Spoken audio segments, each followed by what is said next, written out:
హి ఓం నమ శివాయ్. ఓం నమ శివాయ్. ఓం శ్రీ భద్రకాళీ సమేత వీరభద్రస్వామిని నమో నమః. మాతృ పితృభ్యో నమః. ఆచార్య అతిథిభ్యో నమః. శ్రీమాత లలితా త్రిపుర సుందరయే నమో నమః.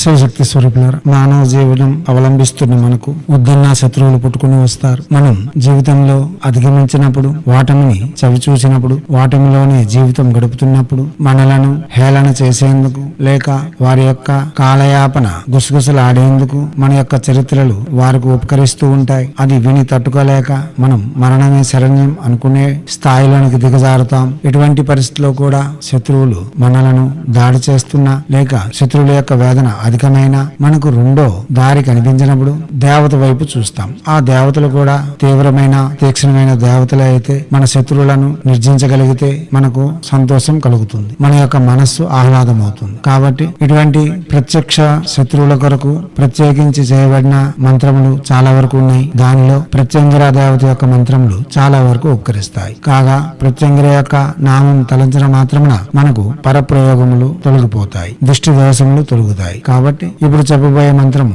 గురువు వద్దకు వెళ్లి మంత్రం తీసుకుని చేయడం చాలా విశేషమైన ఫలితం ఇవ్వగలదు. గాని శత్రువులే అధికమై మనకు మార్గమే కనిపించినప్పుడు ఈ మంత్రము ప్రత్యక్షంగా రోజుకి 108 సార్లైనా జపం చేసి శ్రీ ప్రత్యంగిరా దేవత యొక్క అనుగ్రహంతో మనం మన శత్రువుల దాడి నుండి బయటపడగలం. ఇదే మంత్రము రోజుకి 8 మాలలు పూర్తి చేసుకుని 22 రోజులు పూర్తయిన తర్వాత గురువు వద్దకు వెళ్లి పురస్కరణ విధులు గావించిన ఎడల ఆ జీవనం శత్రు లేని అజాత శత్రువుగా జీవనమును కొనసాగించగలం. దివాత్మ స్వరూపులారా, ప్రసంగాలను విని అవగాహన పెంచుకోండి, జపములకు ఉపక్రమించండి. ఇప్పుడు శత్రు నిర్భేద్య శత్రు సంహారక శ్రీ ప్రత్యంగిర మంత్రము. క్షం హ్రాం హ్రీం భక్ష జ్వాలా జిహ్వే కరాళ దంష్ట్రే ప్రత్యంగిరే క్షాం హ్రాం హ్రీం హుం ఫట్ స్వాహ.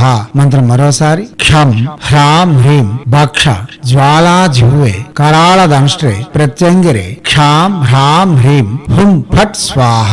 మంత్రం మరోసారి. క్షం హ్రాం హ్రీం భక్ష జ్వాలా జిహ్వే కరాళ దంష్ట్రే ప్రత్యంగిరే క్షాం హ్రాం హ్రీం హుం ఫట్ స్వాహ. దివాత్మ స్వరూపులారా, ఇటువంటి మంత్రములు ప్రత్యక్షంగా జపం చేసుకుని ప్రతిఫలితములను పొంది మనకు వస్తున్న భయముల నుండి ఆపదల నుండి విముక్తి పొంది ఆనందకరమైన జీవితం కొనసాగించేందుకు మన హైందవ సనాతన ధర్మ ఋషులు మన కోసం అందించి ఉన్న అతి సౌమ్యదాయకమైన సహజమైన సాధనలు ఇవి. వీటిని ప్రతి వారు చేసుకోవచ్చు. ప్రయత్నపూర్వకంగా చేసి ప్రఖ్యాతిగాంచిన ఫలితములు పొంది ఉన్నతమైన జీవితం గడుపుకునేందుకు తమ వంతుగా నిర్మాణాలు చేసుకుంటారని ఆశిస్తూ హైందవ సనాతన ధర్మ ఋషులు మనకు అందించిన విద్యలు వినియోగించుకోవడంలోను భారతీయ సంస్కృతి సాంప్రదాయాలు కాపాడడంలో ముందంజలో ఉంటూ మన ఆచారాల యొక్క గొప్పతనాన్ని ప్రపంచానికి వెలుగెత్తి చాటేందుకు మనవంతుగా కృషి చేయాలని కోరుతూ ఎప్పుడు మీ సేవలో రత్నశ్రీ హిందూ సేవ సమాజ్ ఆచార్య భీమ్ సింగ్ రవికుమార్ ఆఫ్ నిఖిలానంద సాగర్ మహారాజ్.